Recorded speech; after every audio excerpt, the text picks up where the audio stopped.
Was Adolf Hitler a military genius who revolutionized warfare, or just a gambler on a winning streak?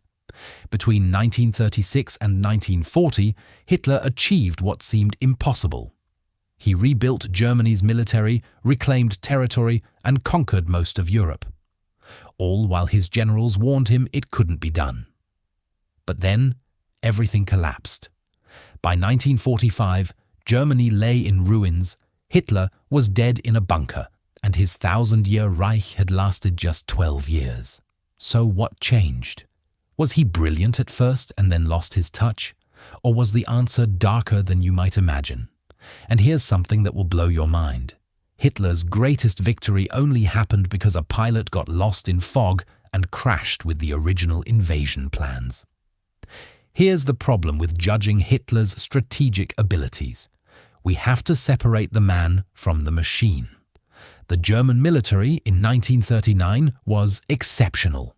Not because of Hitler, but because of decades of development. The Reichswehr, Germany's tiny post-World War I army, had been forced to innovate. With only 100,000 men allowed under the Versailles Treaty, they created the most professional officer corps in Europe. These officers developed what journalists called blitzkrieg tactics. They pioneered combined arms warfare, tanks, aircraft, and infantry working together. They trained to exploit breakthroughs and encircle enemies. Hitler didn't invent any of this. Generals like Heinz Guderian, who literally wrote the book Achtung Panzer in 1937, and Erich von Manstein did. What Hitler did do was ignore the Versailles Treaty, rearm Germany, and approve these tactics when his more conservative generals hesitated. He was bold where others were cautious. But boldness isn't the same as brilliance, and that distinction matters, because as we'll see, Hitler's biggest victory came from a plan created by a general he openly distrusted and then removed from command. Before we continue, if you're enjoying this analysis, the like button really helps. Subscribe if you want more historical deep dives like this, and we'd love to see in the comments where you're watching from. Let's look at Hitler's early victories and what actually made them work. The Rhineland, March 1936. Hitler sent troops into the demilitarized Rhineland, direct violation of Versailles and the Locarno treaties. His generals were terrified. Germany had only a token force. France had the largest standing army in Western Europe at the time and could have crushed them. But Hitler understood psychology. He knew France and Britain were desperate to avoid another war. He gambled they wouldn't respond. He was right. France mobilized 40 divisions but didn't advance. Britain did nothing. This wasn't military genius. This was reading the room and taking a risk. Austria, March 1938. The Anschluss, the annexation of Austria. No fighting at all. Austria's government collapsed before German troops even arrived. The Austrian military joined Germany willingly. Again, this wasn't military strategy. This was political timing. Czechoslovakia, September 1938 to March 1939. First at Munich, he got Britain and France to hand him the Sudetenland, Czechoslovakia's fortified border regions. 6 months later, he took the rest. The Czech military was well equipped and fortified, but Hitler correctly calculated that without British and French backing, they wouldn't fight. And he was right again. Poland, September 1939. Here we finally see actual military operations. Blitzkrieg in action. Poland fell in 5 weeks. Impressive, right? Not really. Poland was geographically indefensible. The Polish military was outdated, and, critically, the Soviet Union invaded from the east on September 17th. Poland was crushed between two enemies. The German military executed brilliantly, but the strategic situation was stacked in Germany's favor. France, May 1940. This is the victory that cemented Hitler's reputation. France, the country that had stopped Germany in World War I, collapsed in 6 weeks. But here's what actually happened. And it's absurd. The plan that conquered France came from General Erich von Manstein. And Hitler's original plan? A repeat of World War I's failed Schlieffen Plan, which the Allies totally expected. But then something bizarre happened on January 10th, 1940. A German pilot carrying the original invasion plans got lost in fog and crashed in Belgium.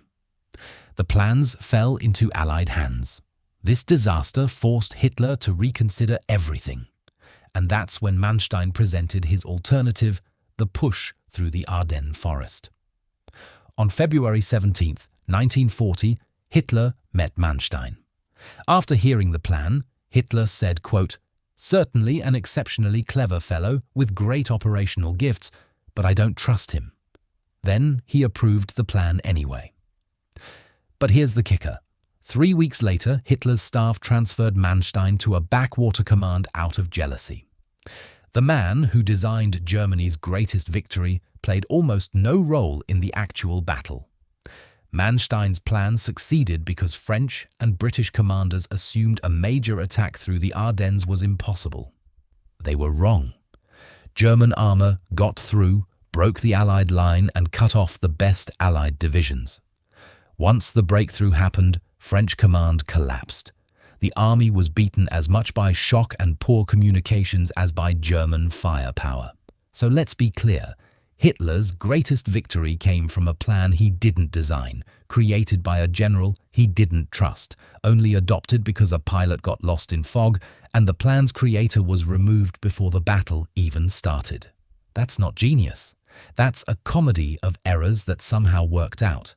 But Hitler's luck was about to run out. And when it did, his actual strategic thinking would be exposed. Operation Barbarossa, the invasion of the Soviet Union on June 22, 1941, is where we see Hitler's actual strategic thinking. And it was catastrophic. First, the fundamental error: Hitler believed the Soviet Union would collapse quickly. He told his generals it would take 8 to 10 weeks. "Kick in the door," he said, "and the whole rotten structure will come crashing down."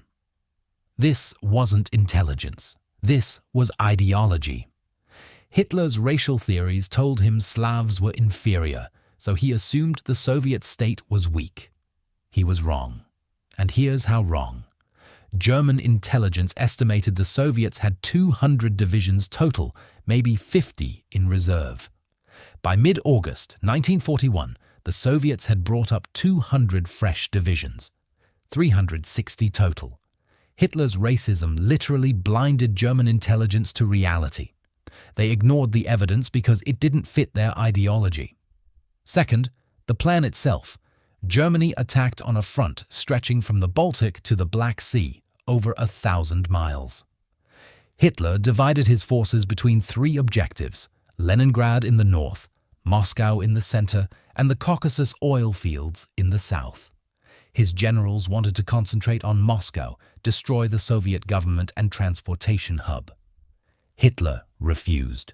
He wanted everything simultaneously. Result? German armies advanced hundreds of miles but never had enough strength to deliver a knockout blow anywhere. And here's what historians discovered about Hitler's strategic method.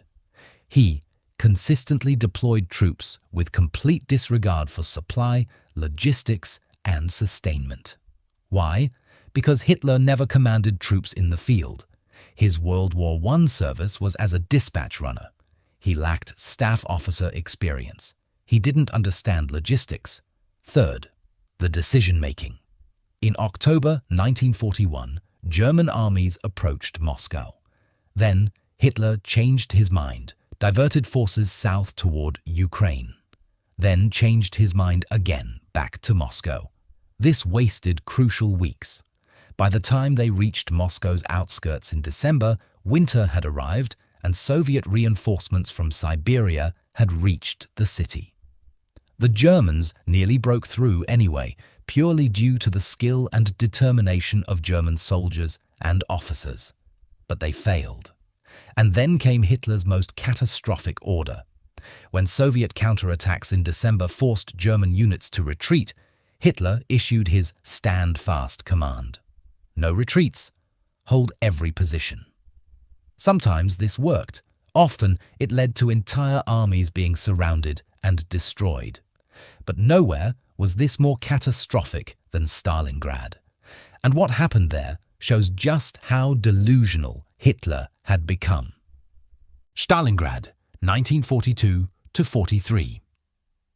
Hitler's obsession with prestige over strategy. Stalingrad wasn't strategically vital, cutting the Volga River was, but the city bore Stalin's name, so Hitler ordered it taken at all costs. The Sixth Army fought its way into the city, then got encircled. 330,000 men trapped. When General Paulus recommended withdrawal before encirclement, Hitler refused. When Paulus requested permission to break out after encirclement, Hitler refused again. And then Hermann Göring made a promise that sealed their fate. Göring personally assured Hitler the Luftwaffe could supply the Sixth Army by airlift. 750 tons per day needed. Actual delivery, 105 tons per day average. Cost, 500 aircraft destroyed, including 266 transport planes. It was the greatest airlift failure in history, and Göring's lies condemned 300,000 men, over 200,000 killed or captured, starvation, disease, dysentery in the open steppe, reports of soldiers eating rats, horses, leather boots. But here's the darkest part. On January 30th, 1943, the day before Paulus surrendered, Hitler promoted him to field marshal. Why? Because no German field marshal had ever been captured alive. Hitler believed Paulus would commit suicide rather than be the first. Paulus refused and surrendered anyway. Hitler tried to manipulate suicide through promotion. It failed spectacularly. This wasn't strategy. This was a man detached from reality, more concerned with prestige than the lives of his soldiers. And if you thought Hitler's strategic decisions couldn't get worse, December 11th, 1941. 4 days after Pearl Harbor, Hitler declared war on the United States. This solved an enormous problem for Franklin Roosevelt, who couldn't convince Congress to declare war on Germany. Hitler wasn't required to by any treaty. Japan hadn't even consulted him about Pearl Harbor. But he did it anyway, believing America was already an enemy, and a formal declaration changed nothing. Except it changed everything.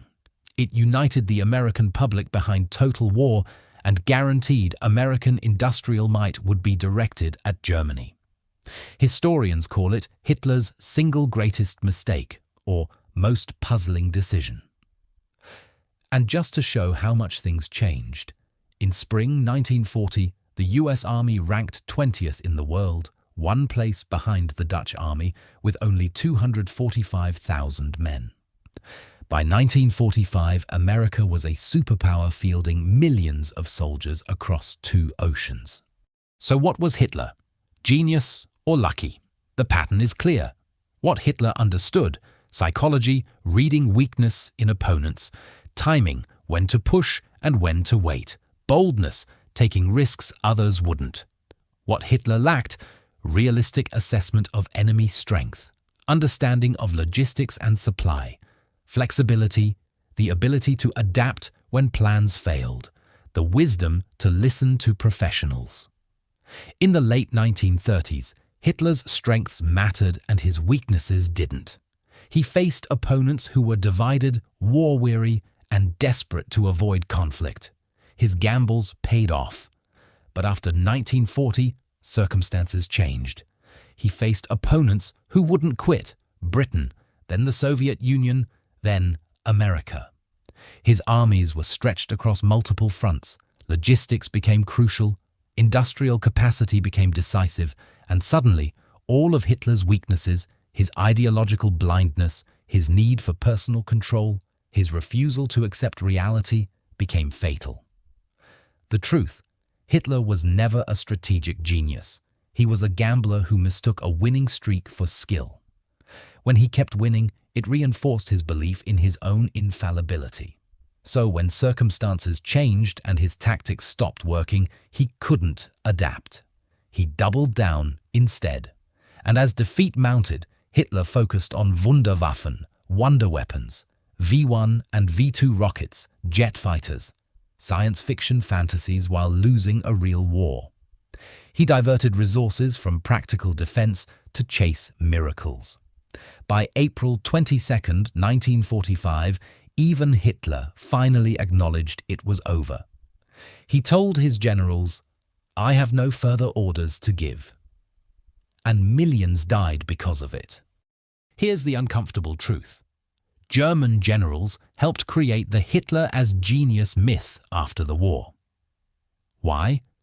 Because it was easier to blame everything on Hitler's interference than admit their own complicity. We would have won if Hitler hadn't meddled. That was the post-war narrative from many German officers. But historians found that military commanders generally supported and enacted his decisions and did not challenge Hitler's dominance of the war effort. They had followed his orders. They had enabled his wars. Many committed atrocities in the process. Then they blamed the dead man. The myth served both sides. For Germans, it absolved the military of responsibility. For the Allies, it made their victory seem more impressive. We defeated a military genius, not a reckless gambler. But history deserves better than convenient myths. Hitler's early successes had more to do with German military professionalism, favorable circumstances, and opponents' weakness than his personal brilliance. A pilot got lost and crashed, forcing Hitler to approve a better plan. Racism blinded German intelligence to Soviet strength. Goering's lies killed 300,000 at Stalingrad. And Hitler tried to manipulate a general into suicide through promotion. When those advantages disappeared, so did the victories. Understanding this matters. Because when we call Hitler a genius, we miss the real lesson. That systematic failures, political, military, and moral, can enable catastrophe even without brilliance at the top.